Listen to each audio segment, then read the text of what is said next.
One could almost say that there are two different Buicks operating in the United States at the moment. The two different Buicks are Buick products that are brought over from Europe and rebadged and redesigned as Buicks, and that would be the Verano, the Encore, and the Regal. And then there would be very American-focused Buicks, like this LaCrosse as well as the Buick Enclave. The LaCrosse, on the other hand, has no close European relative.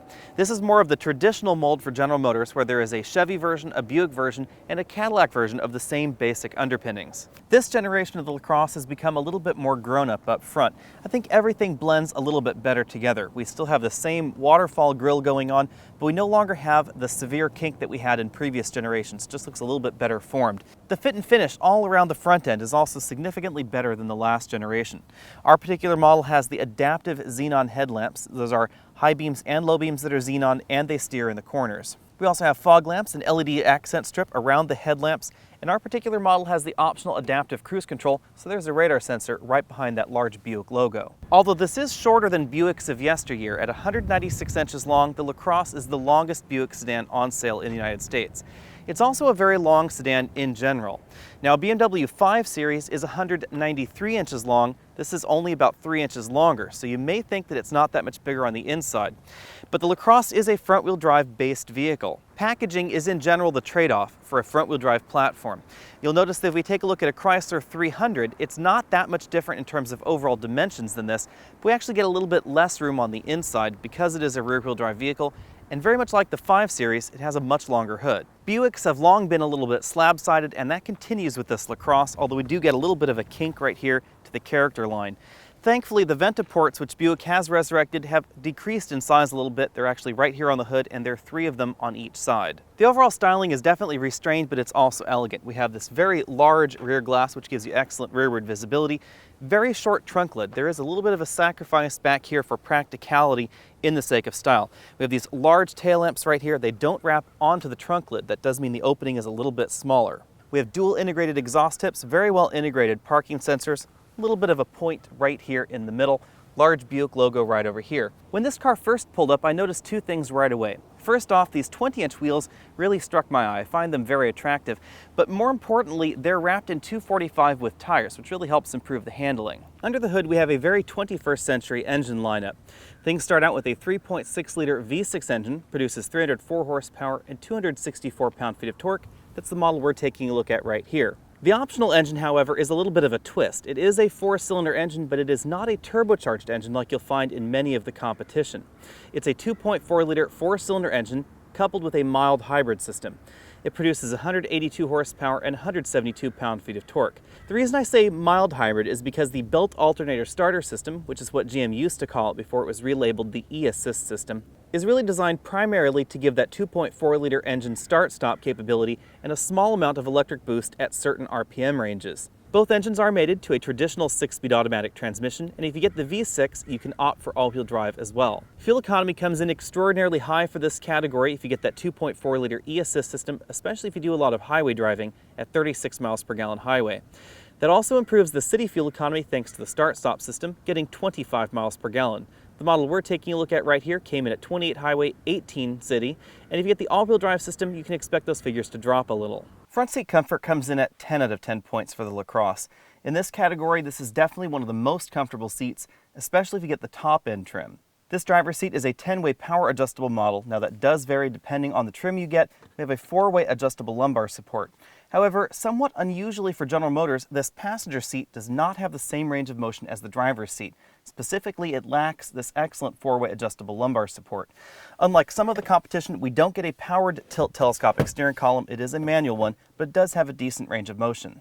Compared with the competition, the LaCrosse's seats are a little bit softer and you sink into them a little bit more, which I find more comfortable. We also have that excellent power adjustable lumbar support. The Chrysler 300 seats are a little bit more firmly padded. It seems like you sit more on them rather than in them. These seats are very similar in terms of comfort to the Toyota Avalon, and I actually found that this and the Avalon are both more comfortable than the Lexus ES. Buick calls the LaCrosse a midsize vehicle, but this back seat is absolutely cavernous. This front seat is adjusted for me at 6 feet tall, and then it's all the way back in its tracks because of the easy exit seat, and I still have about 6 inches of legroom left there. The easy exit seat can be enabled or disabled, but the takeaway here is that in this vehicle you won't crush the legs of your rear passengers if you do want that feature enabled. If I move on over to the right side of the vehicle, this front seat was adjusted comfortably for a 6'5" passenger. I have about 6.5 inches of legroom left right over there. I also have a decent amount of headroom. My hair is not brushing the ceiling, even though we are in the model with the panoramic moonroof. The biggest thing about this back seat, however, is the width. This center armrest is very wide because the rear bench seat is very wide. Big American sedans should have big trunks, and that's definitely happening in the LaCrosse. We get a very sizable trunk.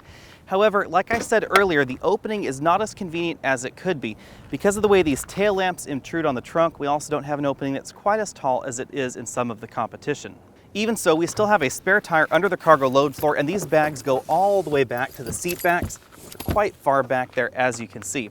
We can also fit 24-inch roller bags in this upright position, and I can put 2 across the front and still fit a 26-inch roller bag behind it. Unlike some of the mainstream mid-size sedans, you cannot put it in this position and still close the trunk lid, however. Some of that loss of practicality is the fault of this glass that comes very far rearward to give the car a little bit sexier side profile, and that does limit some of the practicality in the trunk. However, thanks to the generous dimensions and a helper handle right here to help you close the trunk lid, we still get 9 out of 10 points in my exclusive Trunk Comfort Index. Let's start out our interior tour right here on the ceiling.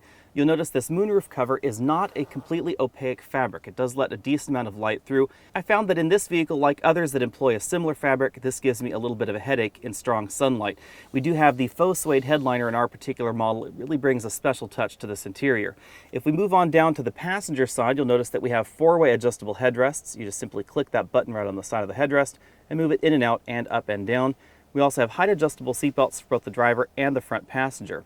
Our model does have the optional upgraded leather seats, and these are heated and cooled, so we do have perforated leather right there in the center of the seat. The front doors are composed mostly of soft touch plastics, except for this bottom section right down here next to the storage cubby and that little bottle holder right down there. We have a very soft touch armrest that's in a contrasting color in our particular model, and real wood trim is available, but our model does not have it. If we look closely at the doors, you'll notice this looks like the doors are stitched leather. It's in fact an injection molded plastic that is then after stitched to give it the impression of stitched material. That's why the stitch doesn't go all the way over to the left of your screen. This is fairly standard in the category, as Lexus does this in the majority of their models. However, the Chrysler 300 does have an available full leather dashboard. Moving over to the dashboard, we again have more of this faux wood trim, soft touch injection molded dashboard, upper and lower.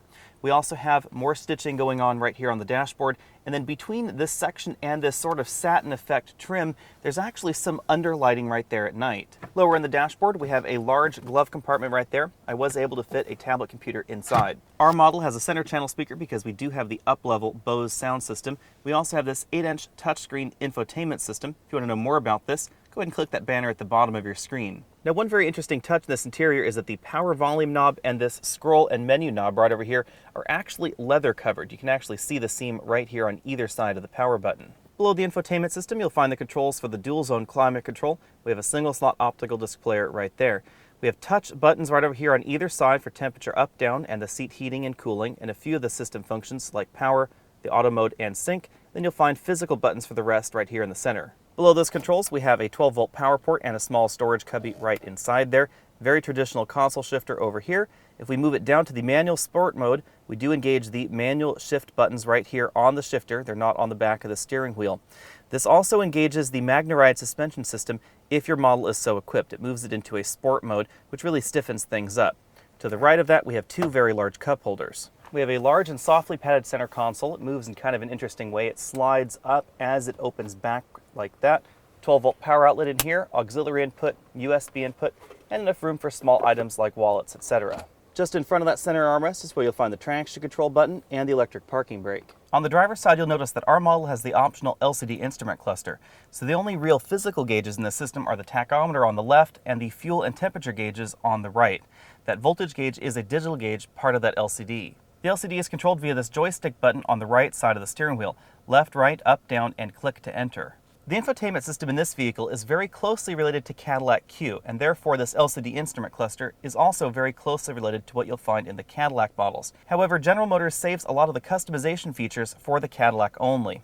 Our particular model has the option to change this display when you put it in sport mode enabled. So if I put it in sport mode right here, all the way down, you'll notice that this instrument cluster will change to a more traditional analog speedometer, but that little map display stays in the center. Again, it is controlled via that joystick button, so let's go through the options. We have our usual info options right here. This is where you'll find things like your trip computer, A and B.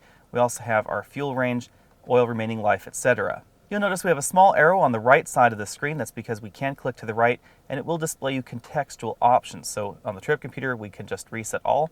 If we go down to this fuel range, we don't have any options. That's why it's grayed out. Scoot down to the oil remaining life, and you can reset the oil life there, etc. This functions basically the same in every screen. Moving on down to the audio option, we do have audio track information from our media device. We can actually click to the right, and we can actually change our source here as well. So if we want to choose radio media, you can select a new XM station right there, and it will start playing. Clicking up or down will change the station or change the track.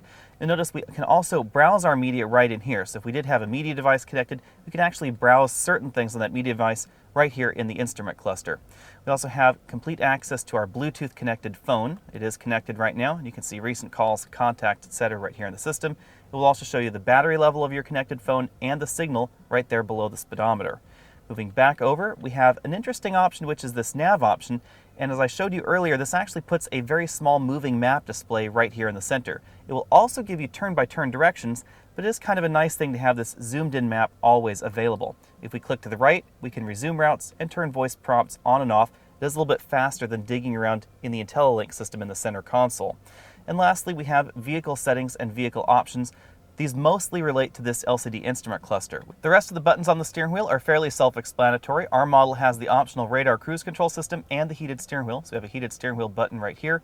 Cruise control buttons, set, resume, cancel, enable, disable, and following distance. We also have the voice command button for the system and a dedicated phone hang-up button. They're dedicated track up-down buttons right over here because depending on the mode that you're in with that LCD instrument cluster, these buttons over here will either act as track up or down, or they have different functions.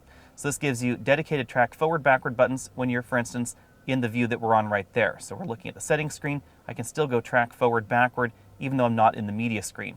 We then have a volume up-down toggle on the right. Zooming out to the whole steering wheel, you can see it as a 4-spoke design. We have this satin strip that runs across the steering wheel down the spokes right there. The only part of this interior that really seems out of place is this hard plastic airbag cover. I wish it was a little bit softer or leather covered. To the left of the steering wheel, we have our mirror controls and our window switches, but they're kind of an unusual angle to everything else in this interior. It's part of the overall sloping theme of this door. Interestingly enough, the driver's seat memory buttons are rotated 90 degrees from everything else going on this console. So you notice we have the mirror switch up here, we have these window switches right back here, and then we have the memory buttons for the seats, and they're going this direction rather than this direction. There are a few things we need to talk about when it comes to the Buick LaCrosse out on the road. The first thing is visibility. Rearward visibility is excellent, but forward visibility, especially on these winding mountain roads, is a little bit limited by these very large A-pillars. They're a little bit thicker than some of the competition, makes it a little bit more difficult to see traffic on winding mountain roads. The suspension in the LaCrosse that we're driving has two things that you don't find in many vehicles out there. The first thing is a very specific front steering knuckle design that is called a hyperstrut by General Motors. Ford calls this particular design a Revo knuckle. Basically what's going on here is that in a traditional front-wheel drive vehicle, the steering axis and the axis that the wheel actually goes up and down on its suspension are not that close together. That type of design causes two different things. It helps promote torque steer, and it also helps cause a camber change as the vehicle is steering. So in a lot of vehicles out there, if you rotate the steering wheel all the way to the left or all the way to the right, you'll notice that the tire is leaning slightly differently than when the wheels are all the way straight forward. That's not going on in this particular suspension design. All you really need to know about this is that it is optional. Not all trims of the LaCrosse get it, so you do need to check for hyperstrut on the spec sheet of the trim you're looking at, and it does improve performance, and it also reduces torque steer. And of course, by performance, I'm talking about handling performance, which is where this vehicle gets 8.5 points out of 10. The LaCrosse handles notably better than the Avalon or the Lexus ES350 or something like the Kia Cadenza. It doesn't handle quite as well as the Chrysler 300. Now that comes down to the Chrysler 300's excellent weight balance because it is a rear-wheel drive vehicle as well as the rear-wheel drive driving dynamics. If you get the all-wheel drive system in the LaCrosse, I think things jump up just a little bit again, maybe 8 3/4 points, almost 9 out of 10 points. Also helping in the handling is the MagneRide suspension this vehicle gets. MagneRide uses a ferromagnetic fluid inside the dampers. By applying an electric voltage to that fluid, they can make the damper either harder or softer to better suit the vehicle's conditions. General Motors combines this with a relatively stiff anti-roll bar. So you'll notice as we're going around these winding mountain roads, the body does not lean very much in this vehicle, even though the suspension is in a relatively soft mode at the moment.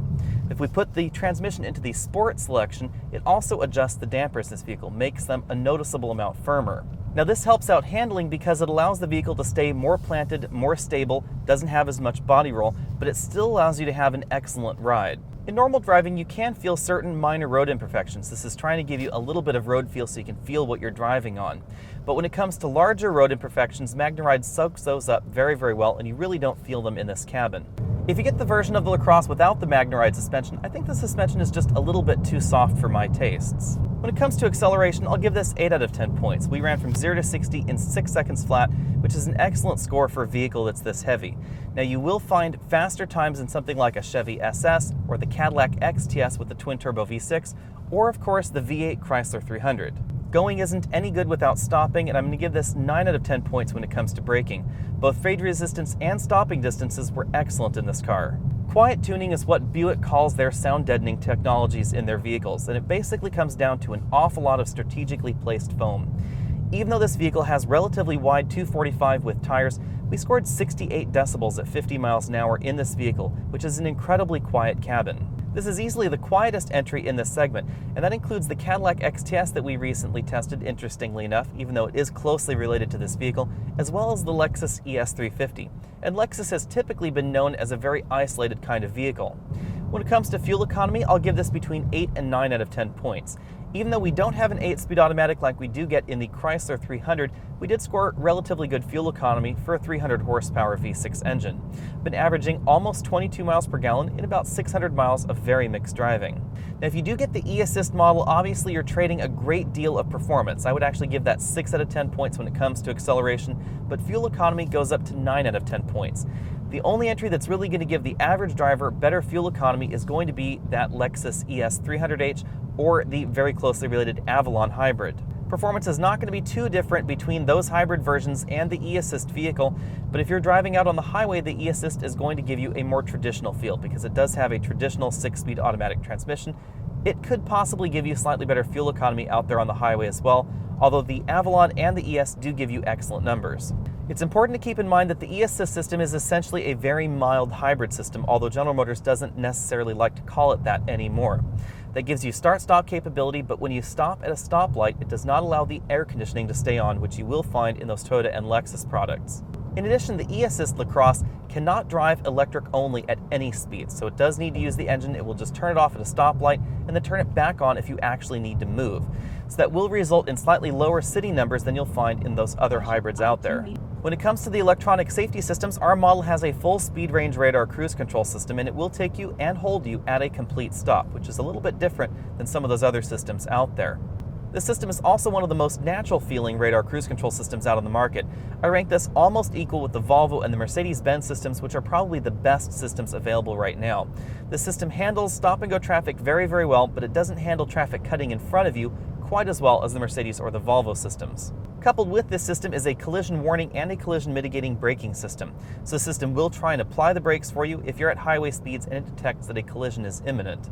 Now you can alter that behavior in the IntelliLink setup screen for this vehicle, so you can choose whether you want it to just alert you or whether you want to alert you and brake the vehicle. Pricing for the 2015 model year starts at just over $31,000 for the base model.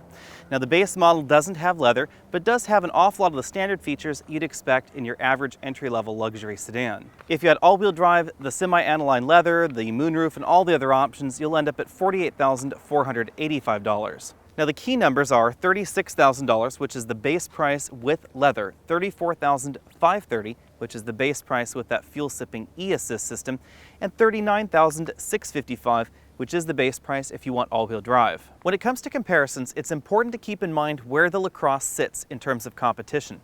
This sits between the Impala, which is in the $20,000 category, and between the Cadillac XTS, which starts at $44,000. And the LaCrosse is right in the middle, starting just over $30,000 and ending just under $50,000.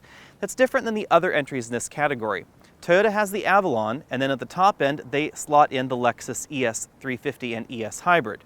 So that's just two entries there. Ford does the same thing with the Taurus and then with the Lincoln MKS at the top end. You'll notice that both the Lexus and the Lincoln cost more in their top end trims than this LaCrosse. That's because Cadillac competes with those top end entries from Lexus and from Lincoln. Over at Fiat Chrysler, they cross that divide with just one model, the Chrysler 300, and it goes all the way from the Impala on up to a base Cadillac XTS in terms of cross comparisons. You could logically also call the LaCrosse competition for a Honda Accord at its high-end trim and an Acura RLX in its low-end trims. It therefore should not surprise you when you cross-shop this with the Toyota Avalon, and this looks a little bit more luxurious on the inside than the Toyota. It also has a brand that's a little bit more exclusive, and we get some of the typical features you find in more exclusive brands in the Buick, like scheduled maintenance and a slightly longer warranty. What you might not expect, however, is a nicer interior than you'll find in the Lexus ES 350. The Avalon and the ES are perfect examples of what Toyota has long said, and that is that the Lexus division is a completely separate division, and while they pull from general parts bins and general design bins, they're not developed by the same team, and that's very obvious because the current generation ES has kind of a cheap feel inside, especially in the base trims. We actually get more hard plastics on the inside in the Lexus than you do in the Toyota Avalon. The LaCrosse starts about $7,000 less than the ES 350. Now, we don't have a full hybrid model here like we do get in the Lexus ES 300H. However, this is thousands of dollars less. Even though we don't get the same kind of standard features in this that we do get in the Lexus ES, there are certain features that you don't find, like leather seats on this interior in the base model. Adding them doesn't cost too much money. And by the time you add all the luxury features we have in our particular model here, we're more than $10,000 less expensive than that Lexus. When talking about the Lexus, it's important to talk about reputations, however, because Lexus has long had a very well-deserved reliability reputation. However, Buick is actually quite close if you look at most of the reliability metrics coming out in the last few years. The Buick LaCrosse is likely going to be very reliable and almost as reliable as the current generation Lexus ES 350. However, reputations aren't just about reliability, they're also about brand image. And I was born in the late 70s, so I remember Buicks that were truly terrible in the 80s and the 90s. I also remember that it took GM an awful lot of time to correct those problems, even in the early 2000s. So my image of Buick is a little bit marred in that history. If, however, you're younger than me, then Buick may not have a negative image in your mind, and if you're older than me, you may remember the Buicks from before that time period. Chrysler's 300 is very obviously a direct competitor to the LaCrosse, but it does business with more than just this Buick. It also competes with the Chevy and the Cadillac. Now, what that means to you is that you'll find some parts on the inside in the Chrysler that are a little bit low rent because they do need to drop the price to compete with the Impala. However, you'll also find available features and options in the 300 that you don't get in this particular vehicle because it also needs to compete with the Cadillac XTS. So you'll find more 300 models with real wood on the inside. You'll also find those top-end trims of the 300 to have a slightly plusher interior with stitched leather dashboard, stitched leather doors, and features that you don't find on this particular model. The biggest difference, of course, with the 300 is that it is a rear-wheel drive vehicle and you can get a V8 engine under that hood. It's also available in all-wheel drive, so it has a very different driving dynamic to this vehicle. Now, the LaCrosse handles very well, but it doesn't handle as well as the 300. The 300 has a better balance, better poise out on the road. We also have that V8 engine. Of course, the reason for that V8 engine, yet again, is that it also competes with the Cadillac XTS and its twin-turbo V6. The Chrysler 300 has a big value proposition going for it as well, because for the same price as this particular vehicle, you do get that rear-wheel drive V6 with the leather dashboard and leather doors. Now, as I said, you will find a few more hard plastics in the Chrysler 300. We also don't have a back seat that's quite as accommodating as this vehicle. However, pay just a little bit extra and you can get that V8 engine under the hood. Kia's Cadenza runs between $40,000 and $44,000, which makes it a little bit more expensive in base form and a little bit less expensive in top-end trim than this particular vehicle.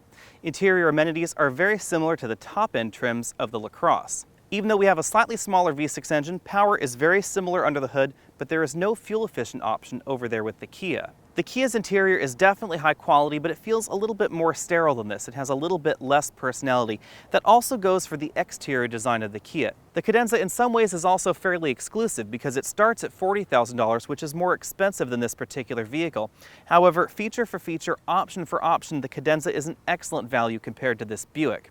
We don't have a fuel-sipping engine under the hood, and the interior is a little bit more demure, a little bit more restrained, some might say a little bit less exciting than the Buick. Compared with the LaCrosse's in-house competition from Chevrolet and from Cadillac, I think the LaCrosse is the perfect model. This definitely has more style and a nicer interior than the Chevy Impala, even in the top-end trims, but it's a lot less expensive than a Cadillac XTS, and you don't get a whole lot less on the inside. The fully loaded top-end LaCrosse with the semi-aniline leather real wood trim on the inside is only about $4,000 more expensive than a base Cadillac XTS, and this is certainly the vehicle that I would rather have. You would have the all-wheel drive system, the magnetic ride suspension, the hyperstrut technology up front, etc., and a very nice interior, fully loaded with all the latest gadgets and gizmos like this panoramic sunroof, the pre-collision warning, the radar cruise control system, etc., that you would not find in that base Cadillac. The LaCrosse is an excellent buy in this segment, especially in the top-end trims. Like the Kia K900 and the Hyundai Genesis, you just have to decide how much this Buick logo is worth to you or how much it detracts from the purchase, because both of those are very valid statements. The LaCrosse is without a doubt one of the best handling front-wheel drive entries in this segment. This easily outhandles the Lexus ES, it also outhandles the Toyota Avalon and the Kia Cadenza. The LaCrosse also outhandles Acura's RLX because it's no longer available with Acura's super handling all-wheel drive system. It just has their precision all-wheel steer system that doesn't have the same kind of impact that we get in the LaCrosse with the MagnaRide suspension as well as the hyper struts and just really wide tires all the way around. Personally, I think the Chrysler 300 is the best value in this segment, but the LaCrosse has a lot of things going for it that may want you to consider it over the Chrysler. We have slightly better reliability. We also have a slightly elevated brand, in all honesty, versus the Chrysler 300. We get a little bit more room in the back of the Buick. We also get considerably improved fuel economy if you do get that 2.4-liter e-assist engine. Thanks for taking the time to check out this video. Again, I'm Alex Dykes, and this has been the Buick LaCrosse. Go ahead and click that subscribe button at the bottom of your screen. You'll also see some related videos down there that you can check out. You can find me over at facebook.com/AlexandAutos, over at Twitter as AlexandAutos, and you can always email your questions to alex@alexandautos.com. I'll see you next week.